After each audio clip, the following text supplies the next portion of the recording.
Hey, what's going on, y'all? It's your boy E2 Blue coming back at you again. And, I was scrolling Twitter this morning and I see that Brice Butler announced on his Twitter this morning, around 10 something, I guess, wherever he is, maybe Central Time, that he is officially coming back to the Dallas Cowboys. Now, my question is now, who is the casualty? Who gets cut for him? Who gets cut from this team? Are they going to keep 7 receivers? Are they going to, because, news hasn't broke yet through the actual Dallas Cowboys. But he basically, he said that he's official. He's coming back. Remember that Brice Butler was one of Dak Prescott's favorite targets when he was here. He had, in the time that he was here, he had 794 yards total and 6 touchdowns. He's definitely a deep threat guy. He's fast. He's shifty.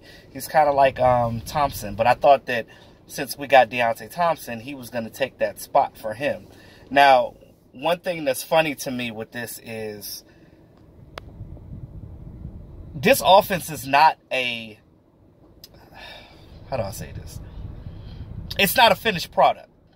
It's only week 2. We're going into week 3. We see that they're progressively getting better. This offense needs that time to gel with each other because, again, the majority of this offense is brand new. As far as you got a whole new receiving core outside of T. Will and Beasley. You have literally a whole new set of tight ends outside of Swaim. He's the only one that has any experience with the Dallas Cowboys at this point. Your tight end production is not very good right now. The lack of blocking, so on and so forth. I don't know if just Dak's not getting them the ball, whatever the case may be. The game plan is not around them. I don't get it. I think a lot of it is trust. And one thing with this staff is if they don't trust you, they're not going to put you out there. I like what they tried to do with Rico Gathers. He had a couple of opportunities, but they were missed opportunities. But hopefully the next game they keep him active to get his confidence up, to keep him rolling. One thing that I've stressed before with this offense, we have to make sure that we keep pushing. You have Tavon Austin. You have a guy that can spread the field. You have a guy that can burn all the cornerbacks and safeties on the team. Utilize him. I want to see Tavon touch that damn ball 10 times a game. At least. This is what you brought him in for. You got to use him like how he was when he was with West Virginia. Like when he was in college, he was all over the field. You use him like his intended purpose is to be used. It's not rocket science. It's common damn sense. And I'm passionate about it because I love my Dallas Cowboys. But at the end of the day, I feel like the team came out strong. Okay, they did that. But I feel like this coaching staff did that only because people in the media and the outside media and fans and everybody was hounding them about, hey, do something different because what you're doing is not working. We know that this staff, i.e. Jason Garrett and Linehan, they are so high-pressed on their system working. What they do works. They don't care about what everybody else thinks. They want to do what they do. So I feel like they only did that. If you notice, they did those plays in the beginning, the first quarter of the game, and we were excited. We was like, oh, where'd that come from? They're being explosive. They did that, and then they stopped. It was like they went right back to what they were used to doing, that conservative play calling crap. So, again, if you're going to use Brice Butler, you're going to use these guys, use them to their strengths. I don't want to see no more of these guys coming in for 1 or 2 plays and then freaking disappearing. Stop that. You have a stable of wide receivers. These guys are capable. These guys are good route runners for the most part. They just have to get that chemistry better with Dak, and that's going to come as the weeks progress. You're going to see as the weeks progress that this team is going to be better and better and better and better as far as the offense goes. I'm telling you right now. I'm telling you what I know.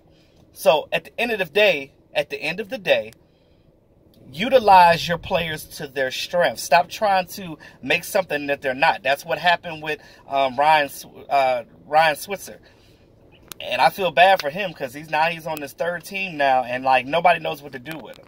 The Steelers really don't need any other dynamic type of playmaker because they got Juju Smith-Schuster and Antonio Brown over there killing it right now, getting over 100 yards a game. It's ridiculous. But again, we are capable of getting our guys to do the same thing. But one thing that we can do with our offense, a lot of teams can't do, we have a lot of guys that we can put in different spots.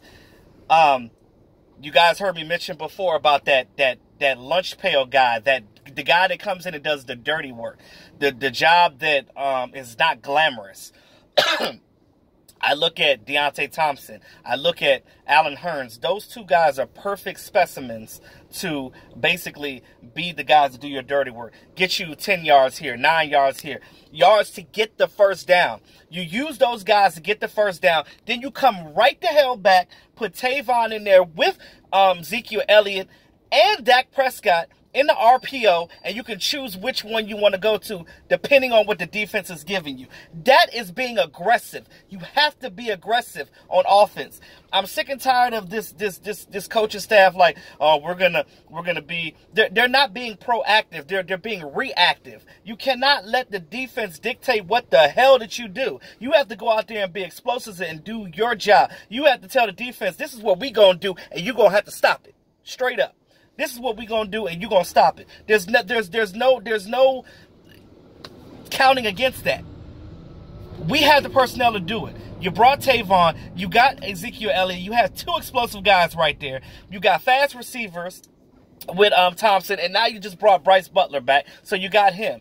So whatever the case may be, if T. Will gets suspended for whatever happened in the summertime, or if they decide they want to cut the weight and be like, all right, we can be without the $3 million or what, because they still owe him that $3.5 million regardless. So it is what it is. What you gonna do? My thing is this. I'm telling you what I know, y'all. They have to be explosive, they have to be dynamic, and they have to set the tone of the game from the beginning. If Jason Garrett wants to keep taking the ball first, which I hate, because me personally, I want my defense out there first. I want them to set the tone, get the defense out there, get some sacks, get some pressure, scare the hell out of that offense, and then get our offense in there and just come back and be just as explosive as our defensive line is and kill it, because we are capable of doing it. Give Dak the opportunity to do it. You can't be conservative with a young, mobile quarterback like that. Use Dak for his strengths. I'm telling you, Dak is never going to be a guy that's going to give you 400-something yards passing every game. That's not that's not his game. If he could give me 200, 210, 215, 220, whatever, I'm fine with that. As long as you win the damn game, that's all that matters. But anyway, I'm sorry. I didn't mean to get on this rant. I was just talking about Brice Butler being back on the team. But again, let me know what y'all think in the comments. Thanks again to all my subscribers, man. I love y'all to death. Y'all really have showed me a lot of love throughout my maturation with my YouTube channel. And technically, because I'm still kind of new, I haven't even had my channel for a year yet. So I appreciate y'all. So with that being said, y'all, it's your boy E2 Blue, always keeping it real. I'm going to holler at y'all later.